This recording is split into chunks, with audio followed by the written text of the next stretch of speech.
নমস্কার বন্ধুরা, WP good নিউজে সকলকে জানাই স্বাগতম। 2024 লোকসভা 543 আসনের জনমত সমীক্ষা। ভারতের পরবর্তী প্রধানমন্ত্রীকে এনডিএ বনাম ইন্ডিয়া লড়াই কতগুলো আসন পেতে পারে এবং ইন্ডিয়া জোট কতগুলো আসন পেতে পারে 2024-এ, চলুন জেনে নিই। রাজ্য কেরল। তো কেরল রাজ্যে টোটালে সিট রয়েছে 20টি। 2019 সালের ফলটি যদি আমরা দেখে নিই, 2019 সালে ইউপিএ পেয়েছিল 18টি আসন, আদার্স পেয়েছিল 2টি আসন। তো এবার 2024 সালে ইন্ডিয়া অ্যালায়েন্স পাচ্ছে 20টি আসন, অর্থাৎ এনডিএ শূন্য। পরবর্তী রাজ্য মধ্যপ্রদেশ। তো এই রাজ্যে টোটালে সিট রয়েছে 29টি। 2019 সালে এনডিএ পেয়েছিল 28টি আসন, ইউপিএ পেয়েছিল 1টি আসন। তো এবার 2024 সালে মধ্যপ্রদেশ রাজ্যে বিরাট পরিবর্তন দেখা দিচ্ছে। সালে ইন্ডিয়া পেতে পারে 20টি আসন, এনডিএ পেতে পারে 9টি আসন। পরবর্তী রাজ্য মহারাষ্ট্র। তো মহারাষ্ট্র রাজ্যে 2019 সালের ফলটি যদি দেখে নিই, এনডিএ পেয়েছিলেন 30টি আসন, ইউপি পেয়েছিল 18টি আসন। তো এবার 2024 সালে ইন্ডিয়া অ্যালায়েন্স পেতে পারে 38টি আসন, এনডিএ পেতে পারে 10টি আসন। পরবর্তী রাজ্য উড়িষ্যা। তো টোটাল সিট রয়েছে 21টি।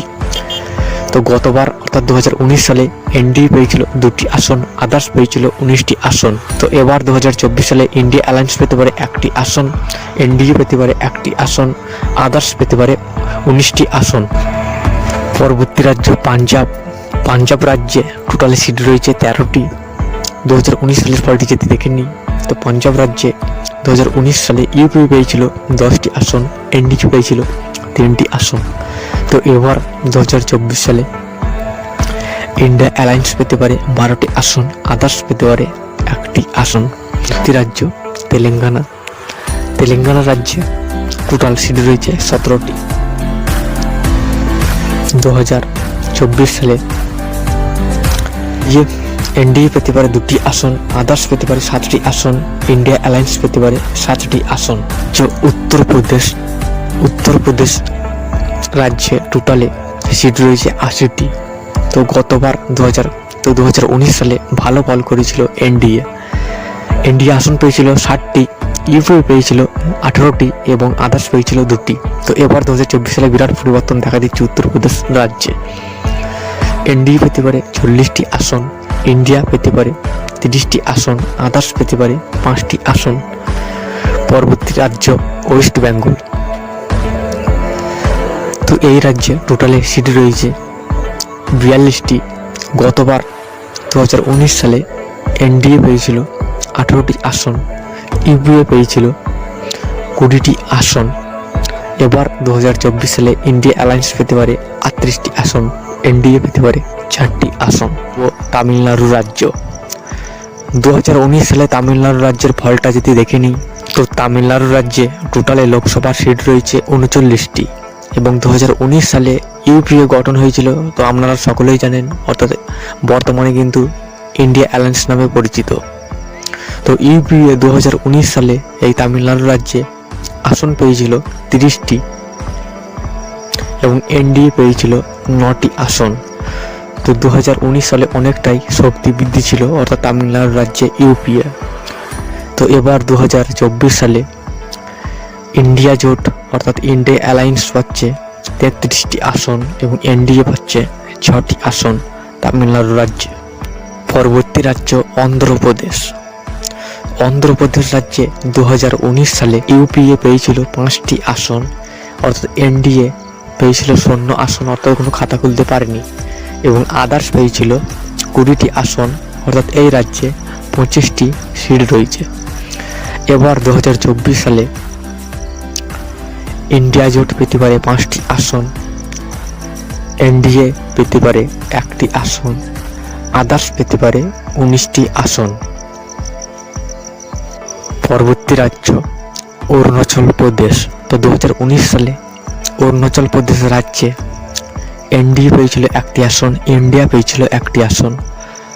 2024 সালে ফের এনডিএ পেতে চলেছে 1টি আসন, ইন্ডিয়া পেতে চলেছে 1টি আসন।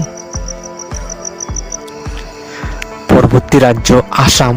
তো আসাম রাজ্যে টোটালে সিট রয়েছে 14টি। 2019 সালে এনডিএ পেয়েছিল 13টি আসন, ইউপিএ পেয়েছিল 1টি আসন। 2024 সালে এনডিএ পাচ্ছে 7টি আসন, ইন্ডিয়া জোট পাচ্ছে 7টি আসন। পরবর্তী রাজ্য বিহার। তো বিহার রাজ্যে টোটাল লোকসভার সিট রয়েছে 40টি। তো 2019 সালে এনডিএ পেয়েছিল 37টি আসন, ইউপিএ পেয়েছিল 3টি আসন।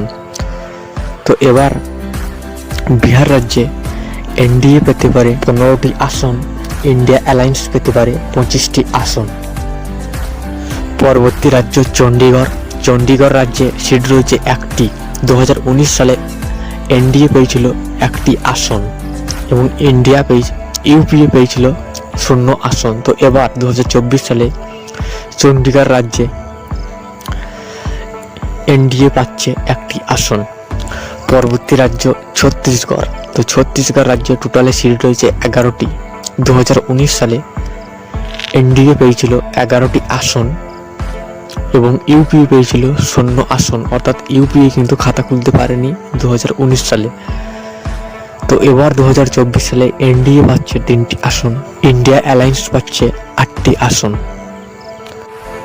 পরবর্তী রাজ্য দিল্লি। দিল্লিতে টোটাল লোকসভার সিট রয়েছে 7টি। দিল্লি রাজ্যের 2019 সালের ফলটা যদি আমরা দেখি, এনডিএ পেয়েছিল 7টি আসন, ইউপিএ পেয়েছিল 0 আসন, অর্থাৎ 2019 সালে কোনো খাতা খুলতে পারেনি। তো এবার 2024 সালে এনডিএ পেতে পারে 2টি আসন, ইন্ডিয়া অ্যালায়েন্স পেতে পারে 5টি আসন। পরবর্তী রাজ্য গোয়া। তো গোয়া রাজ্যে টোটালে সিট রয়েছে 2টি। 2019 সালে এনডিএ পেয়েছিল 2টি আসন এবং ইউপিএ অর্থাৎ 2019 সালে খাতা খুলতে পারেনি। তো এবার 2024 সালে ইন্ডিয়া অ্যালায়েন্স পাচ্ছে 2টি আসন, এনডিএ পাচ্ছে 0, অর্থাৎ এনডিএ কিন্তু খাতা খুলতে পারছে না 2024 সালে। পরবর্তী রাজ্য গুজরাট। 2019 সালে গুজরাট রাজ্যের ফলটি আমরা দেখে নিই। এনডিএ পেয়েছিল 26টি আসন, ইউপিএ পেয়েছিল 0 আসন, অর্থাৎ 26টি আসন কিন্তু দখল করেছিল এনডিএ। 2024 সালে এবার এনডিএ পাচ্ছে 18টি আসন, ইন্ডিয়া অ্যালায়েন্স পাচ্ছে 8টি আসন। পরবর্তী রাজ্য হরিয়ানা। তো হরিয়ানা রাজ্যে টোটালে সিট রয়েছে 10টি। 2019 সালের ফলটা যদি আমরা দেখে নিই, এনডিএ অর্থাৎ 2019 সালে পেয়েছিল 8টি আসন, ইউপিএ পেয়েছিল 2টি আসন। এবার 2024 সালে ইন্ডিয়া অ্যালায়েন্স পাচ্ছে 7টি আসন, এনডিএ পাচ্ছে 3টি আসন। পরবর্তী রাজ্য হিমাচল প্রদেশ। তো এই রাজ্যে টোটালে সিট রয়েছে 4টি। 2019 সালের ফলটা যদি আমরা দেখে নিই, এনডিএ পেয়েছিল 2টি আসন, ইউপিএ পেয়েছিল 2টি আসন। তো এবার 2024 সালে এনডিএ পাচ্ছে 1টি আসন, ইন্ডিয়া অ্যালায়েন্স পাচ্ছে 3টি আসন। পরবর্তী রাজ্য জম্মু কাশ্মীর। তো এই রাজ্যে লোকসভা সিট রয়েছে 6টি। 2019 সালে এনডিএ পেয়েছিলেন 2টি আসন, ইউপিএ পেয়েছিলেন 4টি আসন। তো এবার 2024 সালে এনডিএ পাচ্ছে 1টি আসন, ইন্ডিয়া জোট পাচ্ছে 5টি আসন। পরবর্তী রাজ্য ঝাড়খণ্ড। তো ঝাড়খণ্ড রাজ্যে টোটালে সিট রয়েছে 14টি। 2019 সালের ফলে যদি আমরা দেখে নিই, 2019 সালে এনডিএ পেয়েছিলেন 12টি আসন, ইউপিএ পেয়েছিল মাত্র 2টি আসন। তো এবার 2024 সালে ইন্ডিয়া অ্যালায়েন্স পাচ্ছে 10টি আসন, এনডিএ পাচ্ছে 4টি আসন। পরবর্তী রাজ্য কর্ণাটক। তো কর্ণাটক রাজ্যে 2019 সালে এনডিএ পেয়েছিল 28টি আসন, ইউপিএ পেয়েছিল 1টি আসন। তো 29টি সিটের মধ্যে এবার 2024 সালে ইন্ডিয়া অ্যালায়েন্স পাচ্ছে 25টি আসন, এনডিএ পাচ্ছে 3টি আসন।